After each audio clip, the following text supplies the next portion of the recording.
what we're going to unpack. All right, so in the first paragraph, second sentence, I'll read this. He says to his friend, "What is bothering me incessantly is the question what Christianity really is, or indeed who Christ really is for us today. The time when people could be told everything by means of words, whether theological or pious, is over, and so is the time of inwardness and conscience. And that means the time of religion in general. We are moving towards a completely religionless time. People as they are now simply cannot be religious anymore." Okay, so this is his definition of religion is going to come out at various times. So we're just going to let that naturally unfold. But the first two things he mentions here are central. He says religion is connected to metaphysical doctrines and ideas, and secondly to an inner life, conscious piety, religious experience. Right. So when he talks about religion, he's saying religion in terms of metaphysics and inwardness. And he is saying that in his experience, those are less and less compelling to the people around him. In other words, people are less and less convinced by doctrines of the virgin birth or the Trinity or the incarnation, and all of this kind of religious language makes less and less sense to the people he's surrounded by. And secondly, the experience of inwardness, the mystical experience, he says, is becoming less and less important to people. It's seen more as a bourgeois pastime. You can go and have your religious experience, but he's living in the middle of a war where people have to act. And so like this inwardness, this personal piety is just not connecting with people who are feeling that action needs to be taken. Now, this is interesting because, of course, you can say a lot, or empirically, Bonhoeffer, this seems to be wrong. Bonhoeffer is forwarding a type of secularization thesis, whereby you say that the Europe and the Western world, and potentially the world in general, is becoming less and less religious. Now, interestingly, within Europe, that seems to be the secularization theory seems to be correct. The more developed the countries become, the less religious in terms of confessional religion they seem to be. But there's a few big anomalies to that, and the simplest one, of course, is America. In America, religion seems to continue to thrive. It did wane a little bit in the kind of mid 20th century, but basically religion in its confessional form seems to be doing pretty well, and there's still a huge amount of religious people. And then, of course, you have to think of the kind of revival of kind of Eastern religions in the Western world, and you can think of also the New Age, Gnosticism, superstition. So you could say, hold on a second, Bonhoeffer kind of, it might have felt like that, and to be honest, it might be true of Germany and of Western Europe, but actually you could also make the counter argument that actually religion is still flourishing, whether for good or for bad. But that's not an important dimension of what Bonhoeffer is doing. It's kind of like, it may be empirically incorrect, but it is philosophically correct. In other words, his initial journey into religionless Christianity potentially starts with him experiencing the loss of religion around him. And that experience starts to get him to question whether religion and Christianity are intertwined, or whether Christianity can have an expression of faith outside of religion. So this experience empirically that he has is what starts to develop into a theology.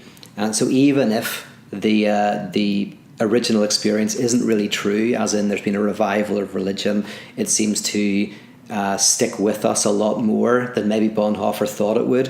What Bonhoeffer does is he eventually develops this not by asking, can Christianity survive religion? That's how it starts.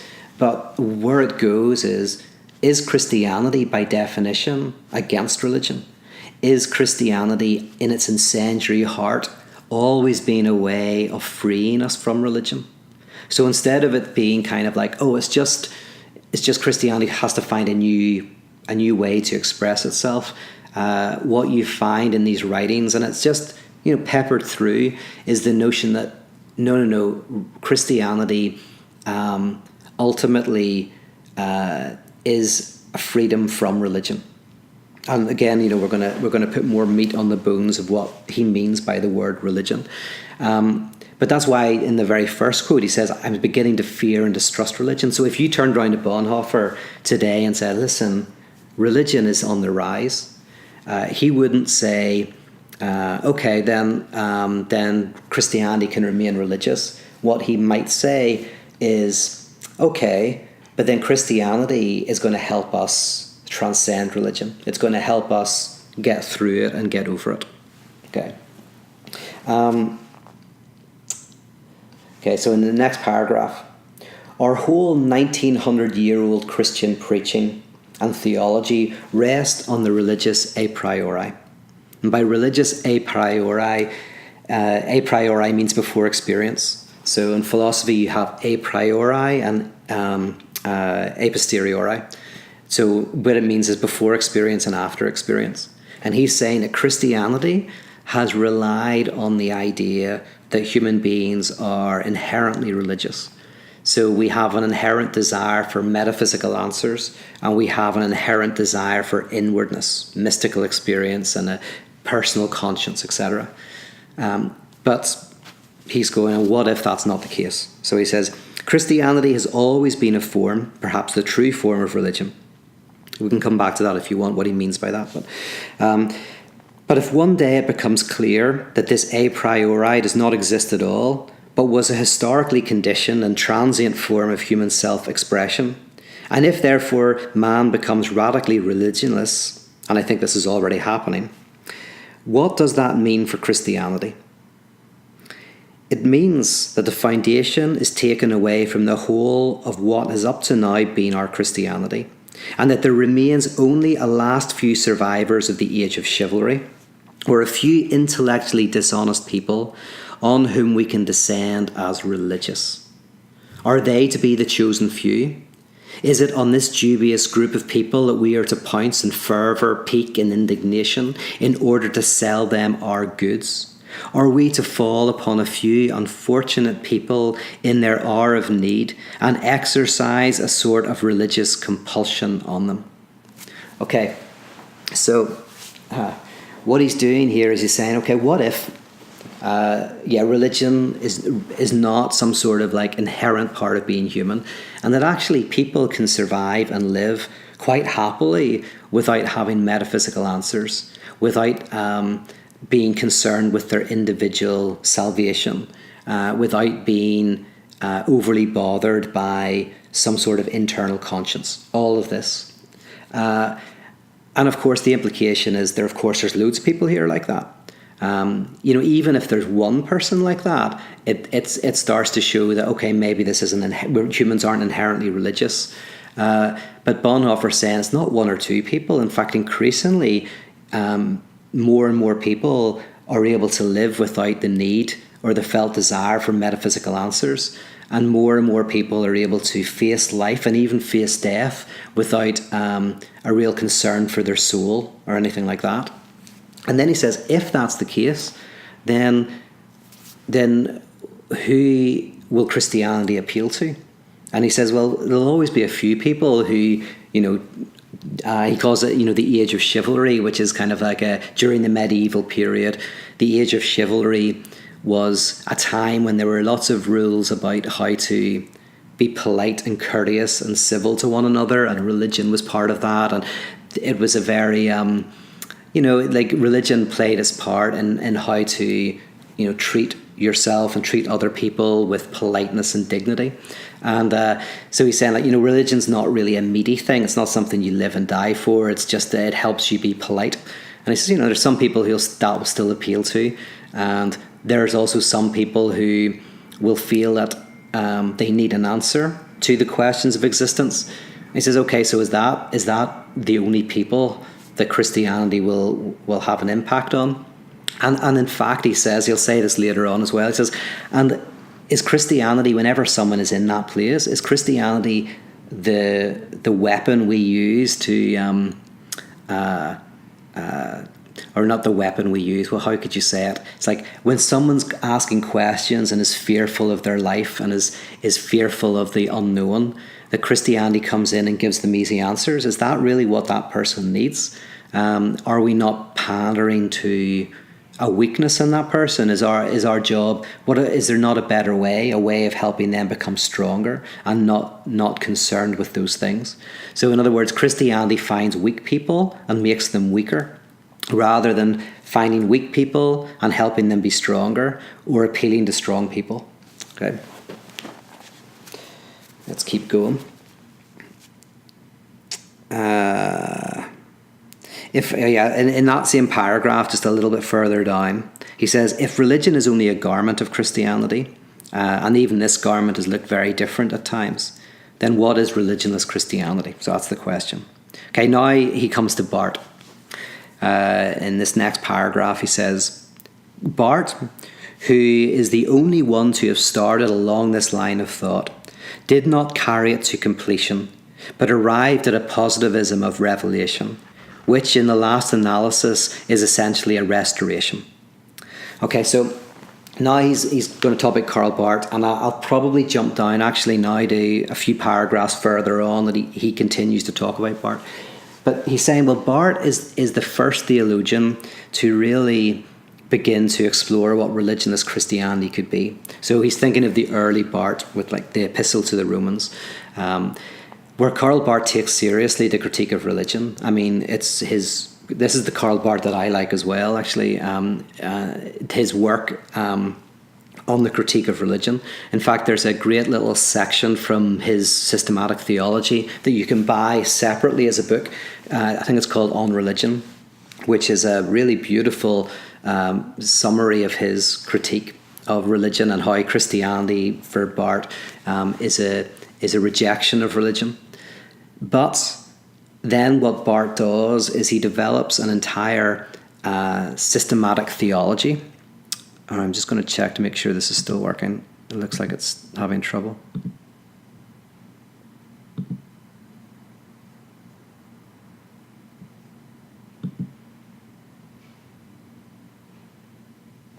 Okay, seems to be still working. Hopefully, if it's not working, somebody please send me a quick message and tell me it's all gone to pieces.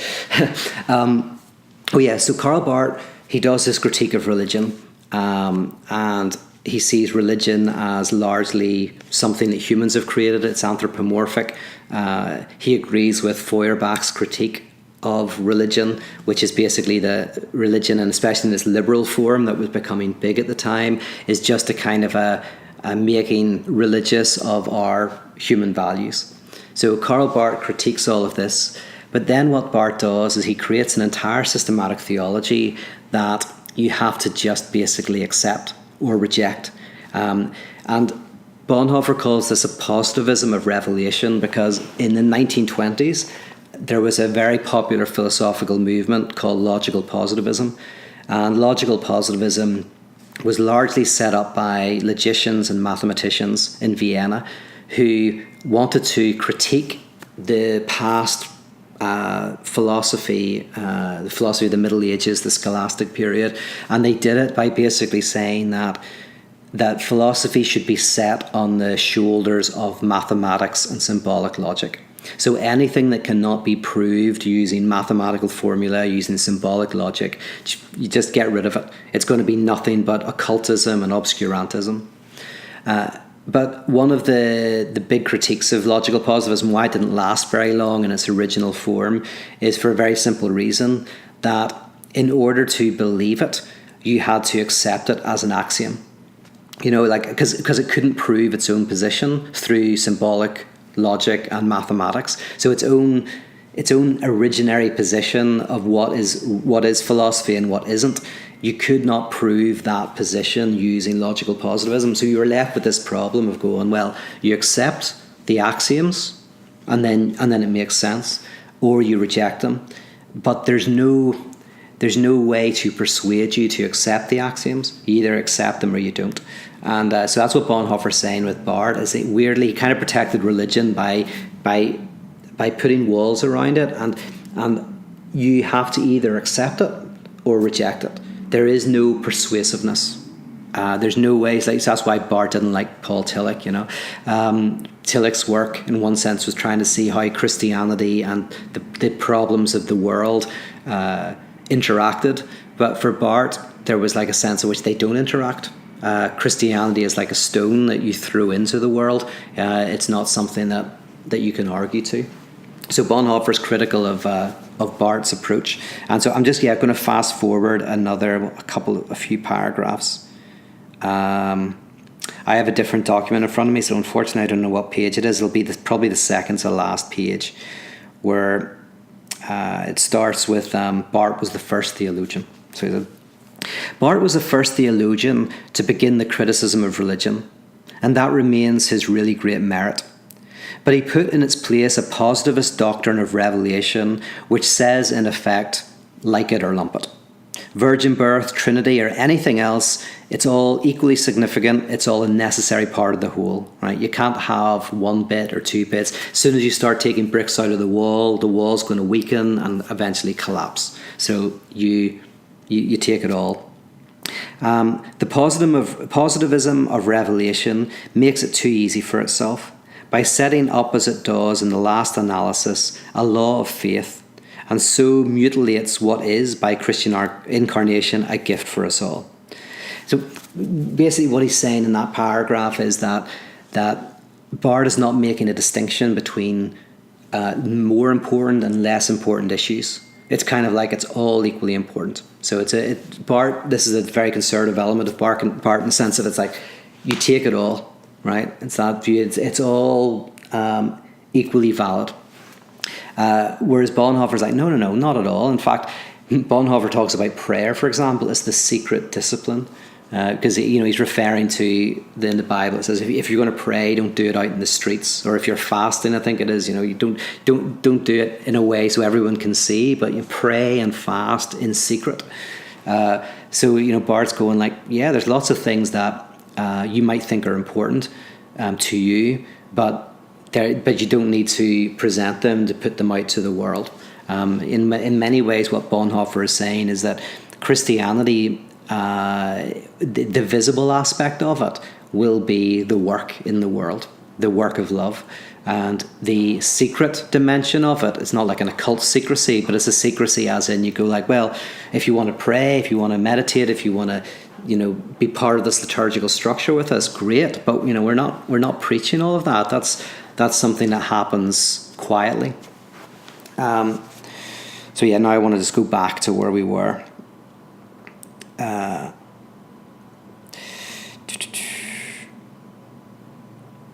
He says this in the paragraph. Let's see, paragraph 1, 2, 3, 4, 5. Yeah, paragraph 5, halfway down.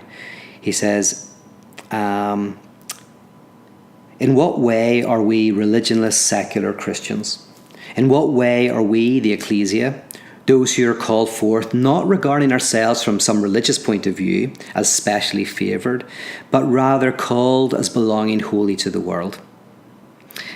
So he goes on to say, in that case, for people who feel they're called as Christians to fully give themselves to the world, he says, in that case, Christ is no longer an object of religion, but something quite different, really the Lord of the world.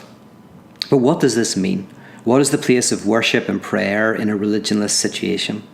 Does the secret discipline, or alternatively, the difference between penultimate and ultimate, take on a new importance here? So he's saying there's some things that are penultimate, they're not that important, and then there's the ultimate. So he's trying to say, well, let's make a distinction here about what is vital and what is a garment that can be either let go of or can remain secret. And then in the next paragraph he says, the Pauline question whether circumcision is a condition of justification seems to me in the present day terms to be whether religion is a condition for salvation. Freedom from circumcision is also freedom from religion. So first of all, he's saying like the first major question regarding religion and Christianity, he's saying is the question of circumcision with Paul. Because circumcision was seen as necessary for entry into the Christian church. It was a sign of your transformation. And Paul was saying, no, you don't need it. That's an external sign. It's not important. And then once that question was settled, we look back on it and go, yeah, of course it's not important. But at the time, it was a huge question. So he's saying that even this first massive question was in itself the seeds of the potentiality of Christianity, distancing itself from religion. So for him, the question now is whether religion in all its forms can be let go of. But it's always been there from the beginning. And then he goes on to talk about how that in prison he finds himself able to talk to people who aren't religious, but he finds himself choking up and not wanting to talk to religious people. And he says he's not one to talk to people outside the church about religion in an evangelistic way, but rather, he says, in brotherhood. In other words, he feels that his words, his religious words, make more sense within a secular environment than within a religious environment. That he finds himself embarrassed talking about theological ideas within the church and with religious people because those words don't make sense to him anymore. But he finds himself comfortable talking about those terms in relation to the real needs of real people. So I think a way of interpreting this is, for example, he would have trouble talking about the word sin within the church because it has all of this weird, like Harry Potter type mystical connotations, right? And it's very ill-defined and it doesn't really mean very much. It's a word that everybody accepts, but it has this esoteric dimension. But what Bonhoeffer would do is, in talking to people about, like, say, violence and the destruction of Germany and Europe and the world in terms of the Second World War, and he would find himself going, oh yeah, that violence, that destruction, that self-destruction, that's what I mean with the word sin. So he'd be very happy to say that in that environment because he's going, oh yeah, it makes sense being interpreted in that way. So he's not embarrassed. Of course, I do the same kind of thing. As like I go like, okay, there's certain ideas in philosophy that there's a theological dimension to them, and I'm happy to bring that out in those secular environments. But I hate talking with theological terms within a religious environment because they take on a completely different kind of dimension of meaning. So again, this is part of his realization that Christianity can be reinterpreted in a religionless way. So here he goes on now to define religion a little bit more clearly. He says, further down that paragraph, religious people speak of God when human knowledge, perhaps simply because they are too lazy to think, in brackets, has come to an end, or when human resources fail. In fact, it is always the deus ex machina that they bring onto the scene, either for the apparent solution of an insoluble problem or as strength in human failure. Always, that is to say, exploiting human weakness or human boundaries. He thinks this is incredibly disingenuous. Later on, we'll see it again, where he thinks that when you play on people's ignorance and fears, you are taking a weakness that is within us and you're exploiting it. Of necessity, that can only go on until people, by their own strength, push these boundaries somewhat further out, so that God becomes superfluous as a deus ex machina. I've come to be doubtful of talking about any human boundaries.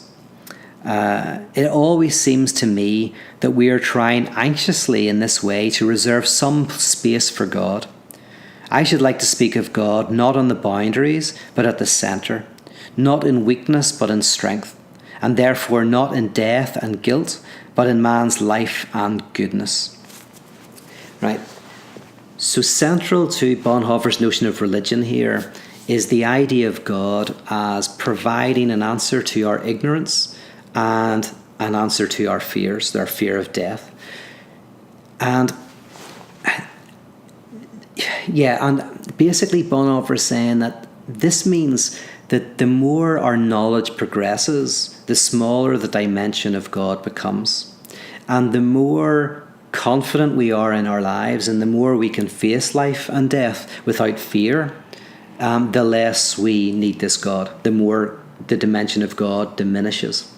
So Stoicism, philosophical Stoicism, where in a sense you can learn to live without fear, and without fear of death, without fear of fate, the realm of God basically disappears.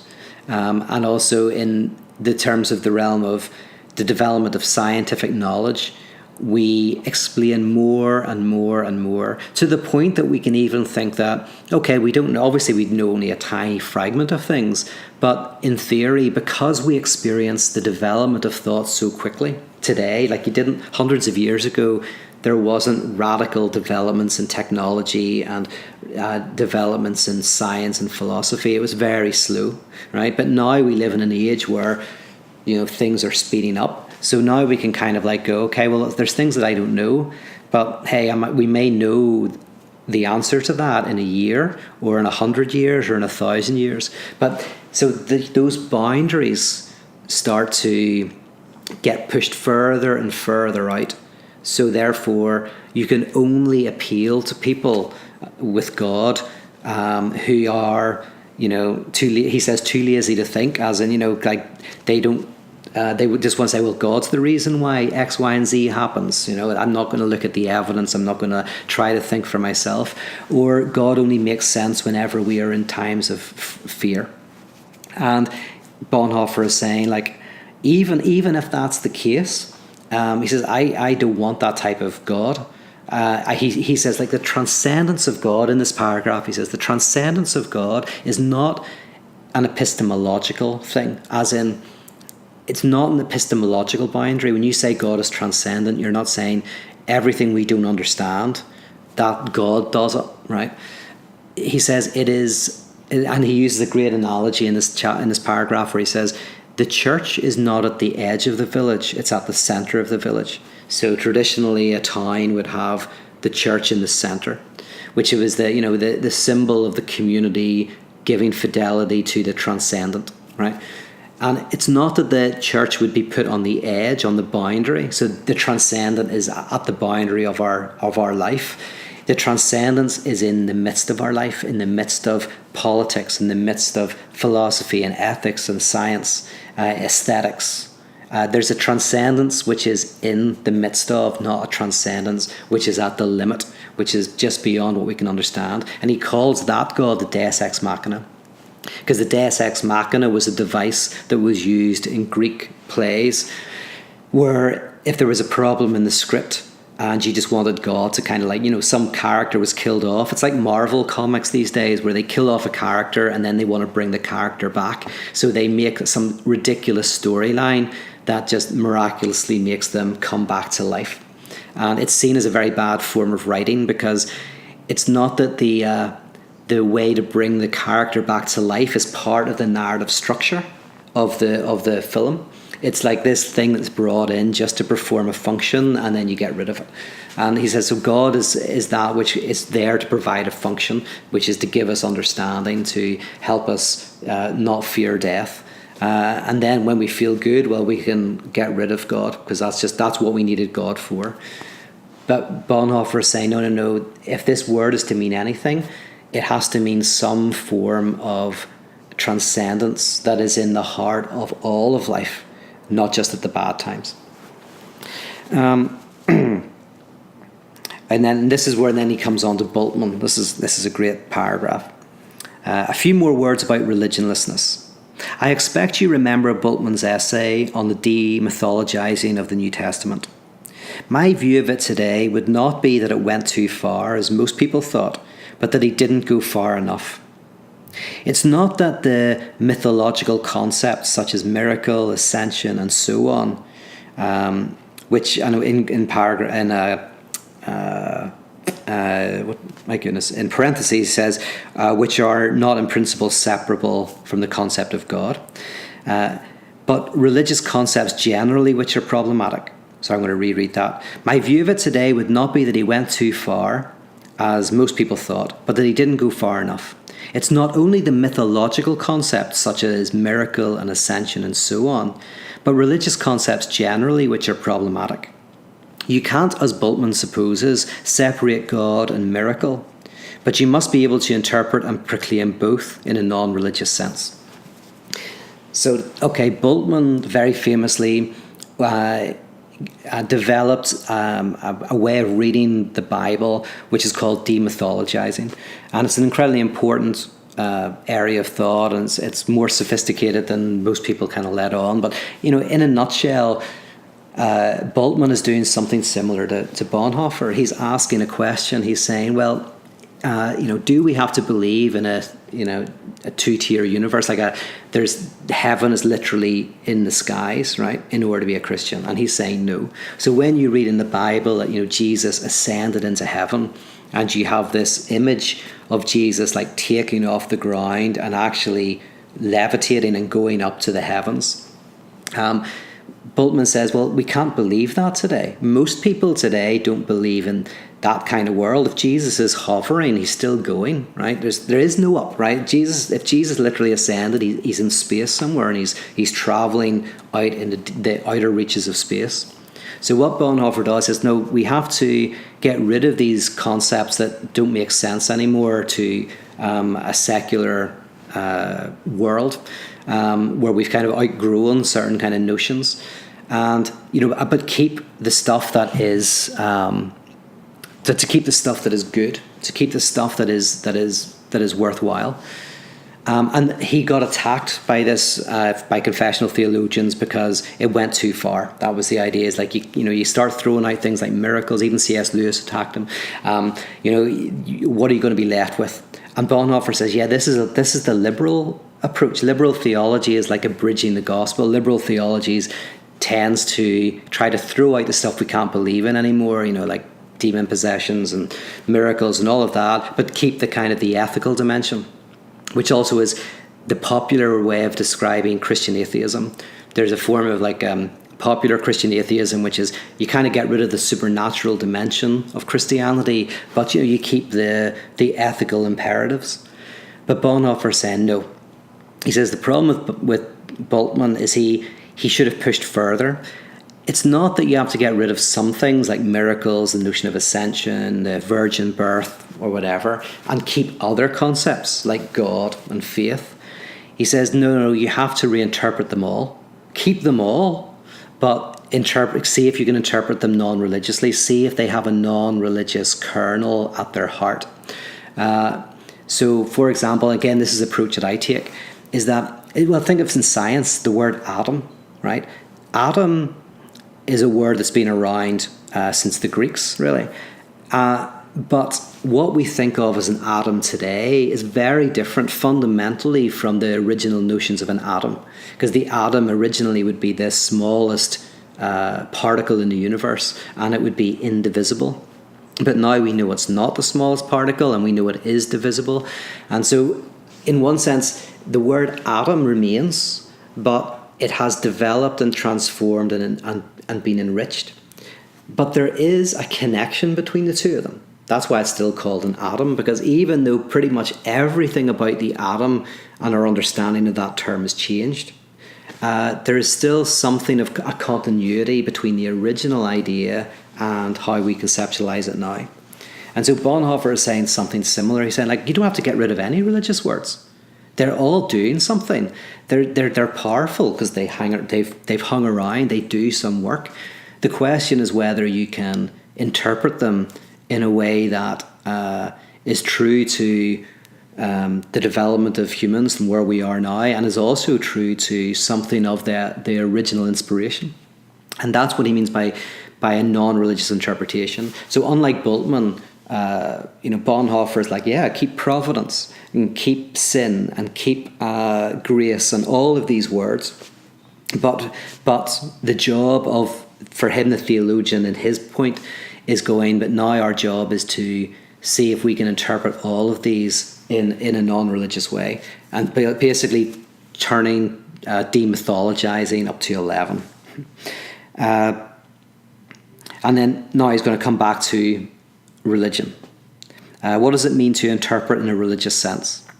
I think it means to speak on the one hand metaphysically and on the other hand individualistically. Neither of these is relevant to the biblical message or to the man of today. Hasn't the individualistic question about personal salvation almost completely left us? Aren't we really under the impression that there are more important things in this question? And then he goes on to say, and actually in the entire Hebrew scriptures, there's no talk of personal salvation. It's virtually irrelevant. And even in the New Testament, many of the verses that are taken to mean, a concern for personal salvation are actually more connected with this idea of the righteousness of God. Right? So he's saying that religion is metaphysical in the sense of it's making claims about a being out in the world, outside, beyond the physical realm. And so traditional metaphysics. And secondly, the individual, it's about my individual personal salvation, like my life after death.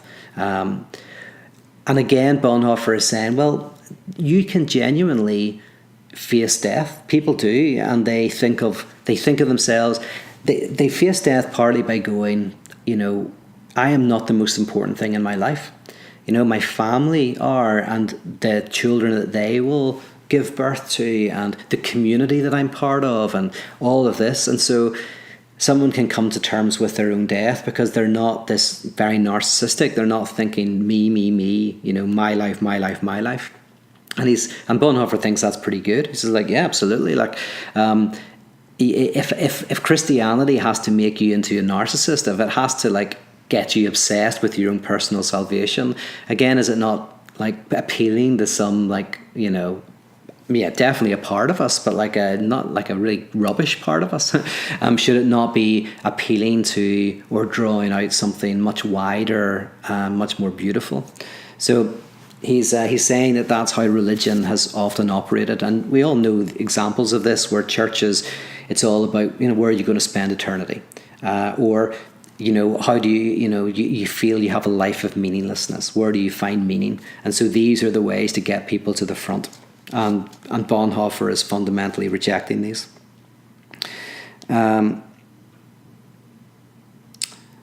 Okay, a little bit further down. Let's see. So he says, by the time you have grown up, the church's form will have changed greatly, and we are not yet out of the melting pot. And any attempt to help the church prematurely to a new expansion of its organisation will merely delay its conversion and purification. It is not for us to prophesy the day, although the day will come, when men will once more be called to utter the word of God, that the world will be changed and renewed by it. It will be a new language, perhaps quite non-religious, but liberating and redeeming, as was Jesus' language. It will shock people and yet overcome them by its power. It will be the language of a new righteousness and truth, proclaiming God's peace with men and the coming of his kingdom. And in the very last bit, which connects with this, he says, I've just written the date of this letter as my share in the baptism and the preparation for it. At the same moment, the siren went off, and now I'm sitting in the sick bay and hoping that today, at any rate, you will have no air raid. What times these are! And what a baptism, and what memories for the years to come. What matters is that we should direct these memories, as it were, into the right spiritual channels, and so make them harder, clearer, and more defiant, which is a good thing.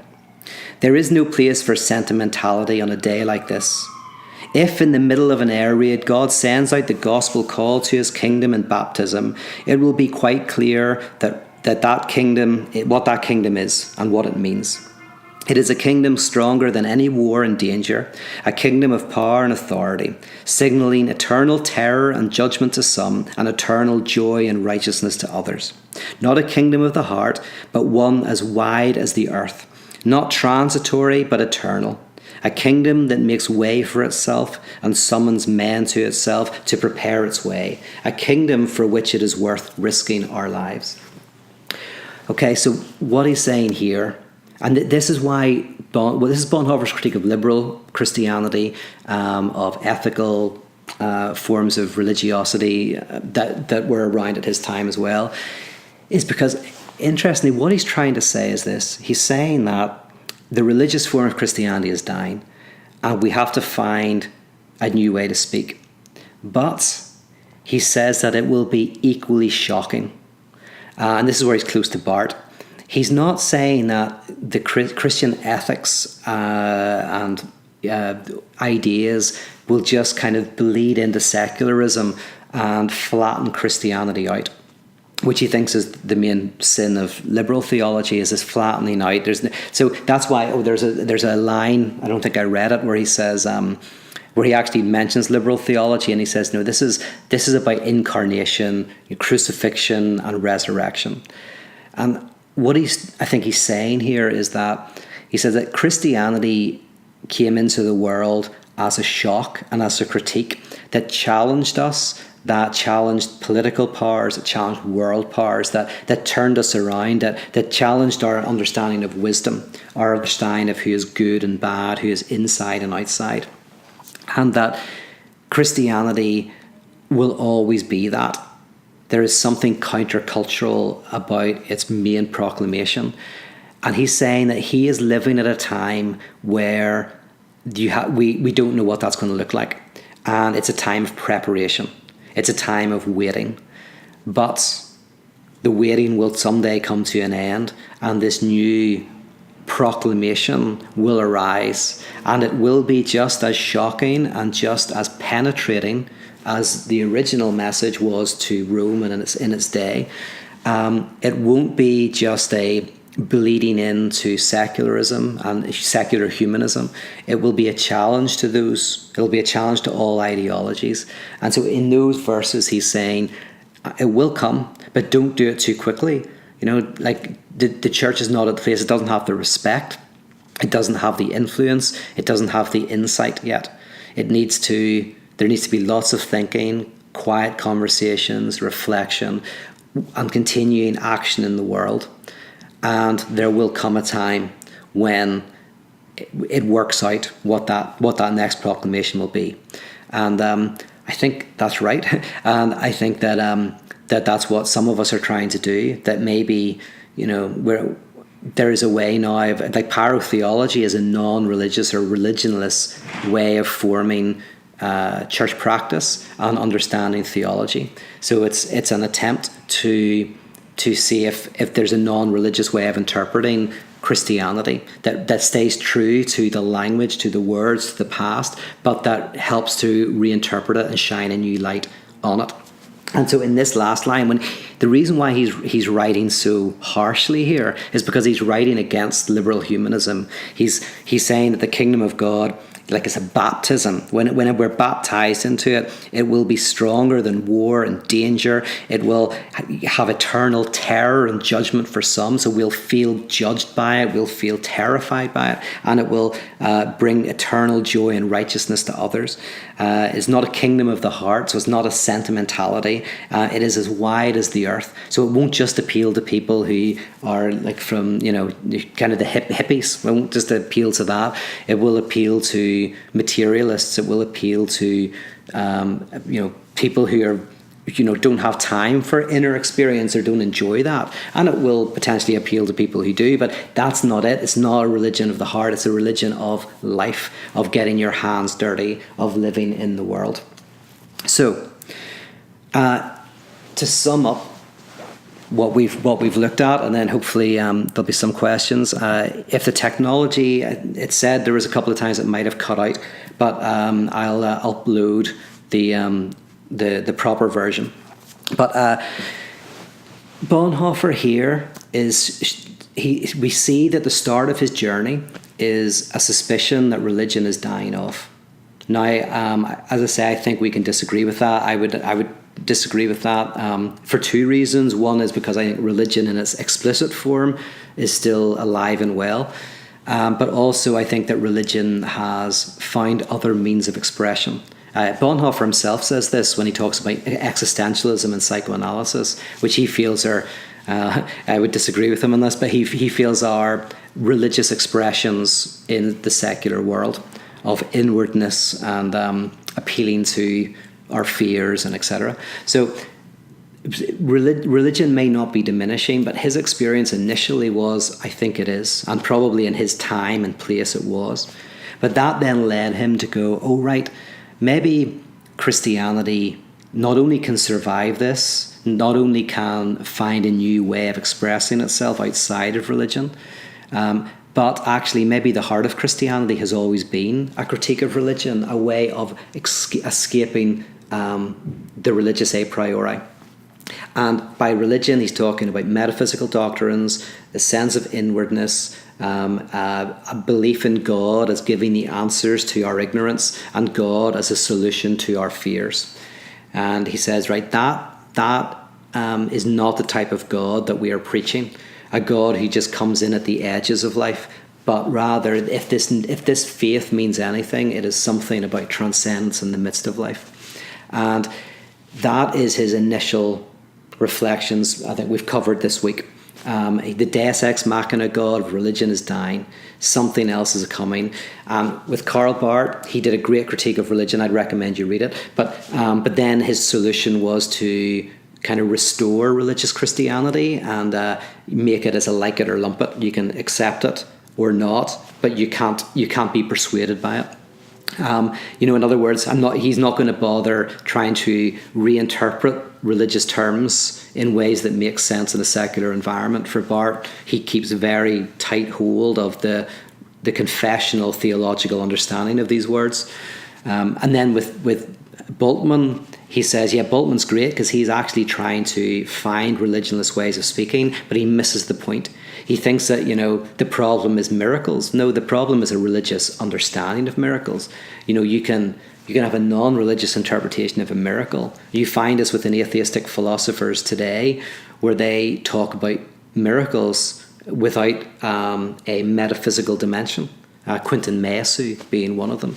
But you can think of a miracle as being a description of an event that breaks free of the causal chain of cause and effect.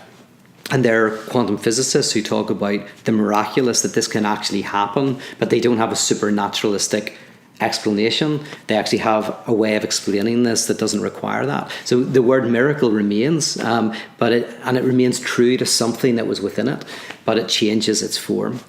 Or, of course, you can think of a more standard way of saying a miracle is a transformation of the heart.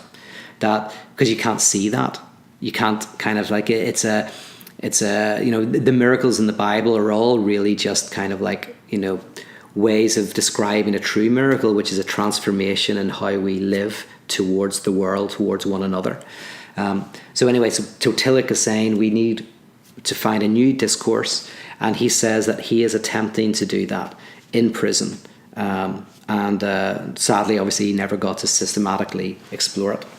Now I'm going to look, see if you have any questions, but I'm slightly worried that the technology cut out. Oh, yeah. Now you're saying that the feed froze. So I'm going to check out, put this up so that you have the correct feed, and then I'll start a discussion group so that we can ask questions that way. That'll probably be the best way to do it. Okay, thank you very much for checking in, and I will talk to you for the second session next week. Bye-bye.